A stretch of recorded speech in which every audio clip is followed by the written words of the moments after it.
welcome to another episode of The Billy Ho Show. When I was about 10 for Christmas, I got a Meccano set. And what a Meccano set is lots of lengths of metal with holes in them, and plates and wheels and axles and all sorts of things. So you can actually build a truck, a car, a motorbike, a bridge, a crane. And I thoroughly enjoyed it. You also got a screwdriver and a little spanner, so you could build all sorts of things with your Meccano set. And I thoroughly enjoyed it. Unfortunately, our truck tour has to be postponed due to COVID, and so we're postponing it to November. We'll leave Auckland on the 5th of November. And if you'd like to join us, there's my contact details, there's my number. Just send me a text and I'll send you all the guff, or send me an email and I'll send all the stuff via your email address as well. So look forward to hearing from you, and as they always have been, they're a lot of fun. So what we're going to do now is go back to part 2 of Mike Cameron's trucks in Taupo. Well, we've come back to Mike's shed, another shed. This is a bit closer to home, this one, but Mike, you've got an albion here, and I've seen a couple of albions that look like this around the country. But you've restored this, you've had to make parts, you've had to sort of bag and steel parts to get it to go. So maybe just run me through how you got it. I found the front half of one on a farm at the back of Levin, and then Paul Gleason had 3 in his collection of stuff, and another guy in Auckland had parts of one. So really this is made up out of 5 trucks, this one. To get one. To get one, because I only had one diff and I only had one good radiator. So yeah, it's a model 24 Albion, 1926. And Albion was still a company and it still made trucks. Apparently it made a quality truck, apparently. It was Scottish built, and got bought out by Leyland in the 50s, I believe. Oh, okay. Yeah. And the wooden cab, you've made this yourself? Yeah, I've made that from pictures. I just found a picture that I liked and thought, that's what I'll build, and that's what I built.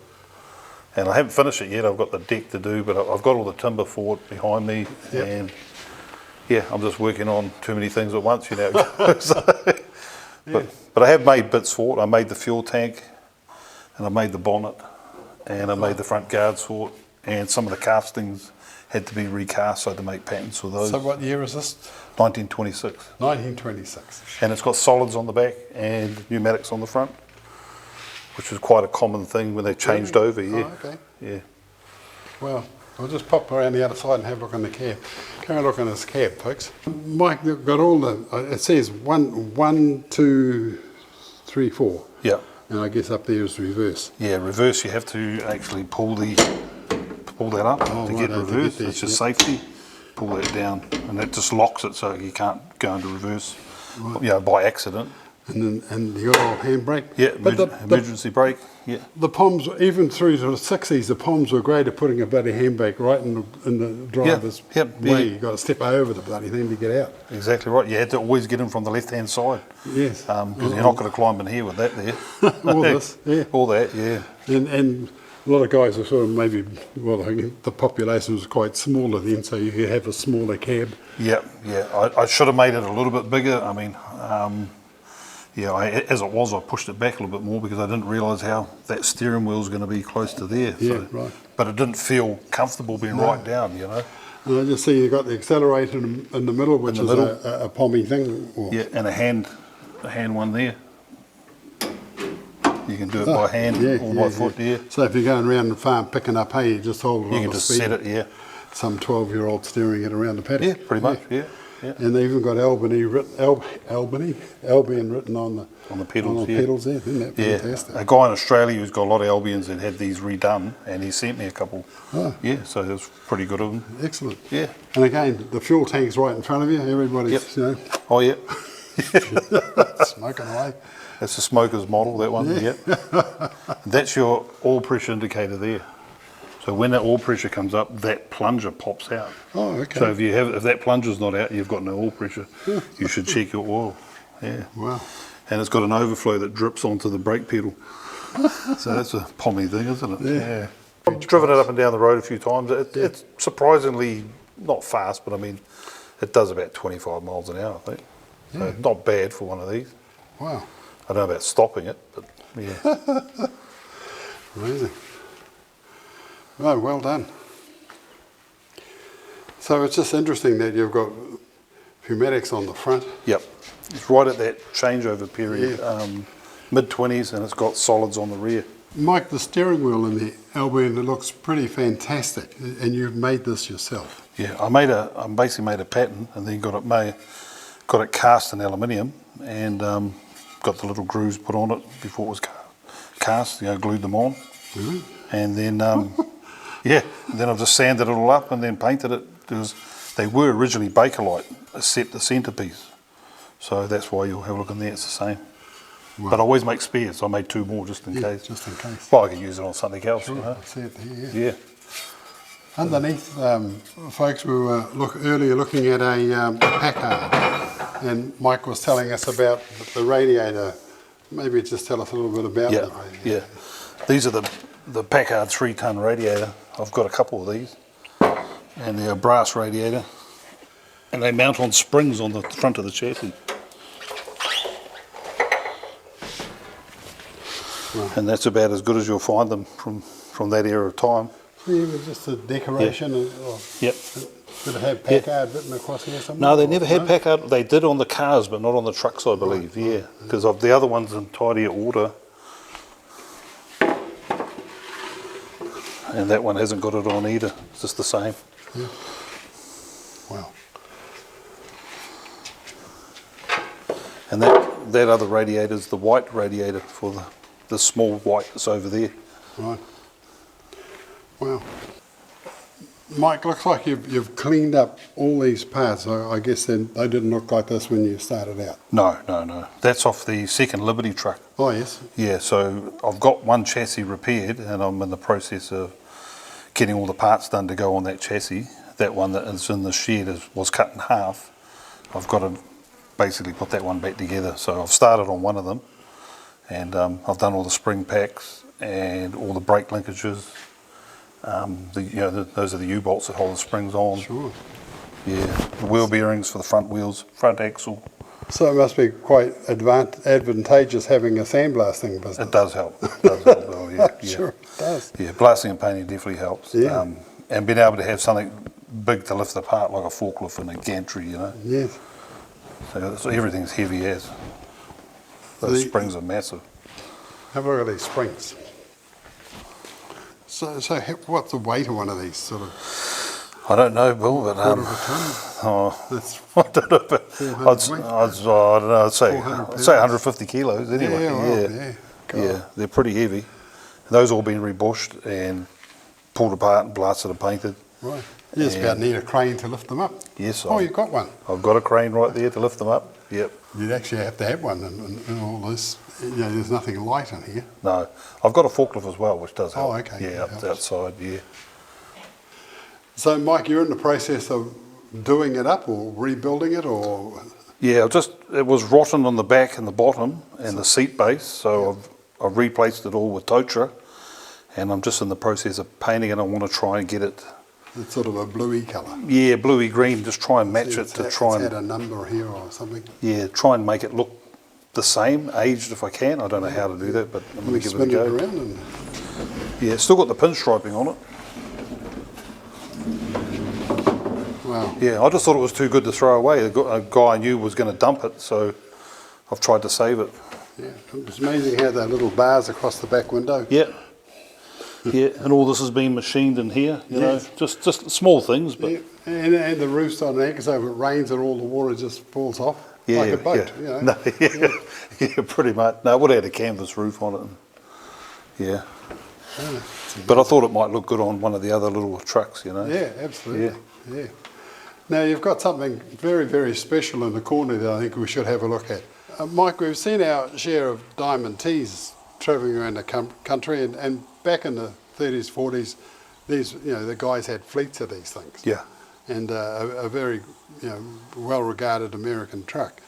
I think it had a Hercules engine, and because it was Diamond T and they had bought lots and lots of them, they put, the Diamond T logo on the manifold Okay, of, yeah, of the yeah. engines that they built. I didn't know that. But this is absolutely unique. You were telling me before it started life as a car. Yeah, that was made into a coupe, and it was called a Country Traveller's Coupe, and was made for Wallace Milking Supplies in Hamilton. Really? Well, they had branches in Hamilton, Auckland, and Whangarei. And this was the only one apparently they ever made. It was a car. That's why it's got the suicide doors and the low windscreen. Look at that, folks. Yeah. Unbelievable. So- Leather seats. Yeah. So the salesman would have been quite happy to have this, I'd say, Absolutely, wouldn't he? yeah. But to sort of see a suicide door on a Diamond T, something goes wrong. Yeah. I got a picture of it as a coupe. I'll dig it out and show you Yeah, where you that'd go. be great. Yeah. So how long before this is back? Oh, you're going to turn it into a truck? Well, I wanted a pickup, like you could actually drive on the road, because those other things won't be able to drive on the road. And I spoke to Gavin Abbott, and he told me about it. Oh. Yeah, and I don't know, I can't tell you how long it's going to take, but I've got a lot of things to do, obviously. Yeah, that's right. I'm sure you'll get around to it. Yeah, I started on anyway, Yeah, trying to get the motor unseized. And I found a few bits for it that were missing. Yeah. Right. Yeah. But I just thought this was absolutely unique, folks. Seeing a Diamond T that started life as a traveller's car. Amazing, amazing. Melbourne Lime, every time. Melbourne Lime, available all over the Southland district and beyond. Top grade lime that's been available year after year. Call them on 03 417 8228. The next time you need lime, think Melbourne Lime, every time. With me is Les Bennett. And Les, we spoke to you a couple of 3 years ago about this old girl here, it's the 38 International? 37, this 37? one. Yeah. And it belonged to Burnett's way back in the day. So when did Burnett sort of finish as a company, or are they still going? Or been sucked up by something Well, else? it's changed its name several times. It was originally Burnett's Motors, and then it became Burnett Transport sometime in the 70s, I think early 70s. It became Owens Burnett, and then later on it was Owens Road Transport. Oh, okay. So it's sort of filtered its way through to the current time. It's filtered its way through, and then Owens sold to Main Freight, Oh, or okay. Main Freight took over, and yeah. then they sold off the rural side, Yeah. which then became Rural Transport, and Oh, that okay. was in 2004. And rural sort of looks after stock, more or less. That's Oh, well, their- they do all sorts of transport Oh, work, okay. yeah, everything, containers right, and right. stock and general and bulk work, yeah. And This, that's rural transport. This yeah. is a wonderfully restored truck, this. When we got it out of the shed that time and took it for a ride around the block, it just looked outstanding. And when we saw this, you might remember, folks, a couple of shows ago we were in here in Ashburton, but way down the back there they had the Wheaton wheels do. And Les here has got his chaps on. He's jumped out of the truck. He's driven along with the door open, as you would have back in the day, and put the two hooks in and pulled the little string, and up went the bag onto the back of the truck, which is sort of, made it easy. That's the way we did it, Yeah. yeah. So, but before you invented that, you would have had physically picked the bag up and. Yeah, well, that was before my time, of course, yeah, thankfully. Yeah, there must have been strong blokes back then, that's for sure. Yeah. But I got to say, Les, you looked absolutely the truck driver from the era. You really look at this bit of a clip, folks. Here's Les jumping out of the truck, picking a bag up, looking absolutely 1950 or 19. It was just marvellous. Well, as I said before, I thought we did pretty well because I was 75 and Trevor Begg was 64, and we still managed to do it all right. Yeah. I think the only difference was you've got a different colour hair. Yeah, different coloured hair now, yes. Yeah. And this comma, the Burnetts have commas, obviously they did. It's got number 35 and Burnett Motors on it all, but they did have a fleet of commas. Yes, we had a lot of commas because they owned It's an the interesting truck. Autolines who were the agents. That was part of Burnett's. Oh, okay. Yes, that's an interesting truck, that one. We went to England and we talked to the bloke who invented the TS3 comma engine, Right. and did the story about the TS4, which didn't get off the ground for a variety of reasons. But everybody thought, wow, a diesel, hooray, about time. As opposed to what they called the sloper engine before. The that. sloper petrol, It yes. sort of sat on a slant Yeah, as it chugged along. Hot as hell. They were, driving along. yeah. But then they, the different styles that have come through each year, the same cab pretty much, but they have 1 bar, 2 bars, That's right. a whole bunch of bars, and some went out onto the door, and it was just interesting that the only difference was just a few cosmetic. And they changed the inside quite a bit. The earlier ones had a bench seat right across. That's right, yes. And this model here, which came in, I think these were about 59, 60, Oh, they had individual seat. yeah, that's right, they did too. And then they changed to the neck shape, the one that Yes, a later one. went through the with 60s and into the that's right. 70s. Yeah. Yeah. But I always thought these were a cute, if you like, style. They were good trucks in their day. They were tough trucks, rough riding, very rough riding they were. So what that wheel did, you did. Oh, crikey, they were rough riding, all right. But apparently they were well built, good diffs, Yes, they good were. gearboxes. They were good trucks. Yeah. And the diesel ones were, the diesel commas, the later ones, were one of the first trucks around with decent power steering. Oh, okay. They had really good power steering. Not power assisted, they had a proper power steering. No, I couldn't Some were power stand assisted. to be as corrected on that, I couldn't be sure, but yeah. Anyway. Yeah. But some had We used to have the a big two-way radio. Yeah, we used to have the big two-way radio stuck area out the front there, Yeah, way yeah. up. And if you had the crane Cab across pen. the top, the aerial only missed it by about half an That's inch or right. something. Yeah. Yes, it did too. Yeah. Well, the original 35 was a petrol one, and it was a stock truck, and it probably had a big aerial like that. And I can remember when they, 1 or 2 drivers that had it were pretty lead-footed because we're all pretty young then, and turning into the works, the tyres would be rubbing on the deck. Oh, really? It used to go well, actually. Yeah, they used to go well, those petrol ones. Les, Kenworth, I mean, when they came to New Zealand, and in 1965, this must have been a relatively, new to the country. I think it was. I think it was one of the first ones about. Yeah. And I stand to be corrected on that. But Burnett's bought it for transporter work, for heavy haul, because we had quite a heavy haul business at the time. So they bought this new? Yes, they bought it brand new, yes. Oh, okay. Yeah, right. yeah, So it hasn't been just sort of handed down from the forestries, which... No. Oh, They bought it brand new. Yeah. And it was a logging model. It had the heavy steel guards on the front here and a logging cab. Right. But the cab was replaced on it. I'm not sure what year it was now. It must have been in the early 70s, I think it was. Or mid-70s roundabout. The cab was replaced because it was involved in an accident. Oh, right. Yeah. Did you drive this yourself? I drove this truck quite a bit, yes. Oh, okay. Yeah. And you were telling me it had twin sticks. It originally had a twin-stick transmission, yes. Yeah. They bought a Mack, which went on the transporter, and I think that's about when this was retired. Oh, okay. And it was converted to a grain truck. They put these lighter fiberglass guards on it. Yep. And others would be able to tell you more about it than me then.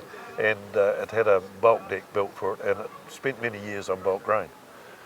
Right. Truck and trailer, Sure. 3-axle Yeah. trailer. So when Burnett's bought this thing, they said, there's the plan, we've got plenty of work for this thing to do. Oh, well, they had plenty of heavy haul in those days, you see. Yeah. So, did it just have one driver or anybody and everybody? When it was on the transporter, yes, it mostly had one driver. Harold Lilly, the late Harold Lilly, drove it for many years. He came off R190 onto this, Oh, yeah. and he drove it for many years, and then it had 1 or 2 drivers after that for a while. And it wasn't terribly long after Harold drove it, I don't think, that it was converted to a grain truck. And then when it was taken off grain, it went up to the coal mine, because Burnett's owned the coal mine. Oh, right. And it used to cart coal from the mine down to Mount Somers, to the depot at Mount Somers. And then it was used at the lime works and that, and then when the lime works and the coal mine was sold, it went with it. Oh, okay. And So, it was bought back by Rural Transport probably about 2006 or somewhere around about there, because I drove it over from the lime works to Mifflin when it was bought back. yeah. Yes. Oh, well, Les, thank you for a little bit of a trip down Burnett's memory lane. And so if you work for Burnett's, folks, a little bit of history might make you feel, wow, I remember that. Yeah. In this section, I managed to catch up with Sid Hogg and take a closer look at his ex-New Zealand Forest Products Kenworth, as well as take a look at his ex-Ministry of Works gooseneck trailer that he uses to cart around his drag lines. But first, let's just slip back a bit and talk to Sid. This looks like it probably came to the forestry first, did it? It did in 1973. There was 5 of them imported, assembled from Canada for New Zealand forest products. And they're the heavy-duty off-roaders. Yeah, the R series off-road. Yeah. 65,000 pound rockfall diffs at 6.38 to 1 reduction, and also a 12.5 tonne front axle. Most trucks today are about 6.5 tonne. And this is what you use to cart your drag lines around Yes, with? Yeah. yep. She's still fully operational. I see in the cab there, the only other ones I've seen is Barry Caulfield has got them in his Pacific. Believe it or not, this is top of the line truck for its day, and New Zealand Forest Products were unique, and they fitted these special gauges to the trucks that recorded the hours the truck worked, the revs that the truck done, the idling time. Very much the early day computer that they have today available to us. Every day that the company would fit new cards and open them up and fit cards into them. This has still got the key in there for unlocking it. And There they are, yeah, those are the, it's got a clock and it's it tells you what you've done, where you've been, how fast you went. How long you stopped, how many gears you changed, whether you over-revved the motor or were speeding in the forest. They still do that today, only it's on a GPS arrangement. So back in the office they can tell what you're doing. Yes, well 1973 apparently they would actually sack operators. They'd take the card out at the end of a 12-hour shift, and if they'd broken the rules, they were down the road. Oh dear. And they also said when they employed a driver, he spent a day in the tractor unit driving around in the yard till he learnt to drive these without touching the clutch and changing the gears. Yeah, that's With a 15-speed Road Ranger. Yeah, that's something, isn't it? Yeah, and it's something the old school like me, you're doubling the bloody clutch, and now they're telling you you don't use it. It's just something up here says don't compute, don't compute. Yeah. But that's what they do. They are an old square cut 18,000 pound 15-speed rock roll. If they get away on you and you can't get enough revs on, there's no way you get them back into gear. Yeah, they were telling those stories, in the carting they've got 2 trailers of logs on behind and, all this way up your These were the ones that first pulled 3 loads of logs in the forest, 110 tonne. Oh, yeah. That's her rating. Yeah. 31 tonne she's allowed on her back end here. Next I talked to Sid about his gooseneck trailer. Sid, carting your drag lines around, that's no mean task. And I guess do you take the booms off, or do you just leave them on and hang them over the front or over the back? The smaller ones I hang 50 feet out over the back. Yep. In the centre. I haven't done it for a long time, but no, usually just a stub, 20-foot stub on the end. But they're very unbalanced if you can't take counterweights off. Oh, okay. They tip over backwards. Yep. Hence the reason we have this transport trailer with a folding gooseneck. Now I have to say, be honest, I haven't seen a gooseneck like this, but this is old school. Old school.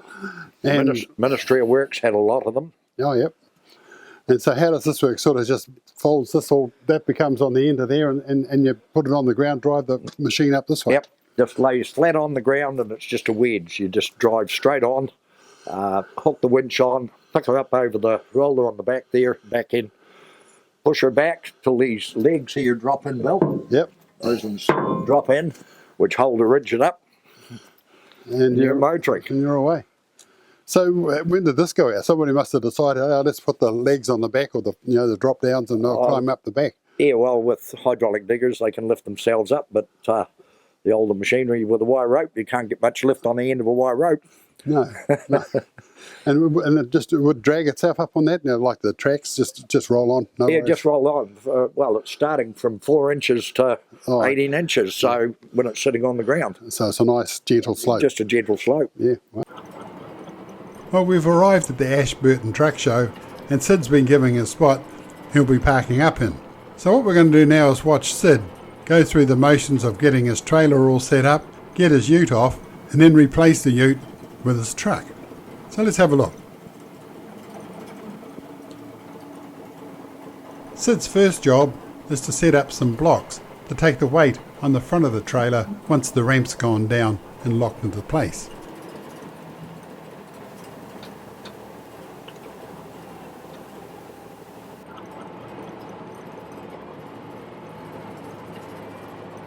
The next thing that needs to be done, once Sid's happy where the truck is, the next thing is to connect the winch rope. And what he's going to do with this is hook it up to the front of the trailer with a pin.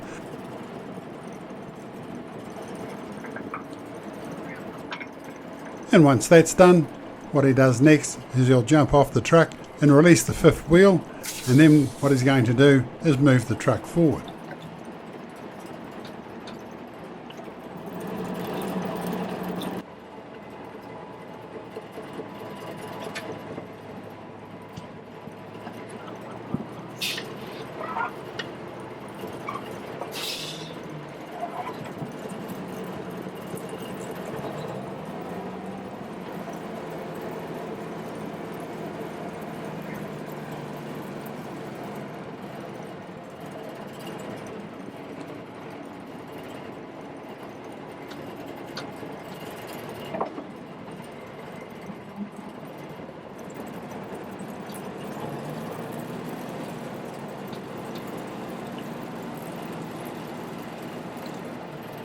Sid's letting some winch wire out, and the plan is there's a roller at the back of the truck, and the rope going over that roller actually lowers the ramp for the truck.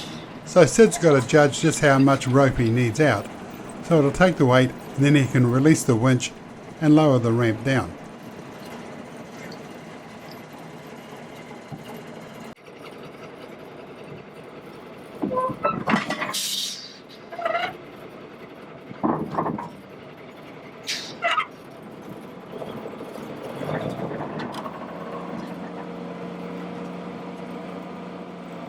So Sid's got the weight on the winch rope now. Now it's just a simple matter of operating the winch and lowering the ramp down.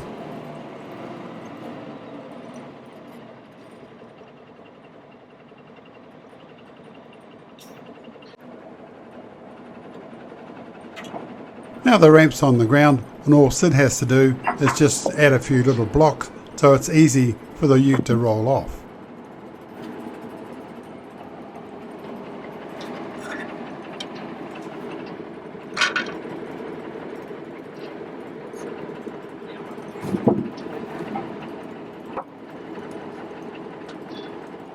And then it's back in the truck. He'll move the truck out of the way and then come onto the trailer itself and grab the ute.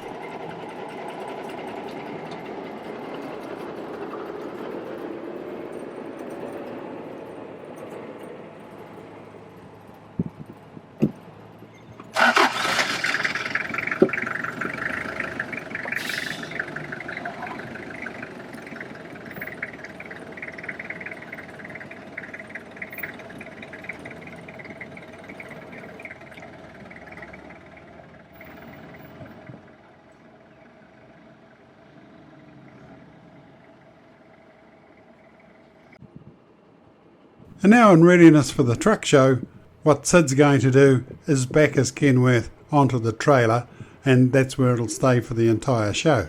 So that's been a great demonstration on how the old goosenecks work. And so if you have a gooseneck, or you know where we might be able to find one, love to be able to come and talk to you about it.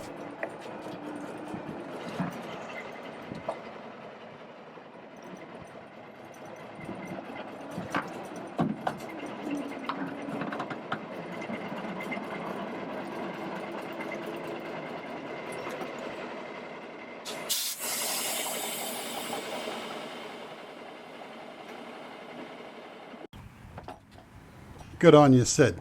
Well, that was a fantastic demonstration on how Sid's gooseneck actually works.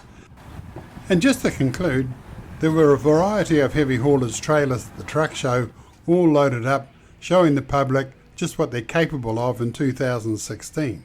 These huge trailers can be manoeuvred in a variety of heights and directions and capable of great weights. But a lot of trailers have gone before, and there's been plenty of Kiwi ideas on how to make them work better, all contributing to what they do today. But the old gooseneck, it certainly had its place in New Zealand history.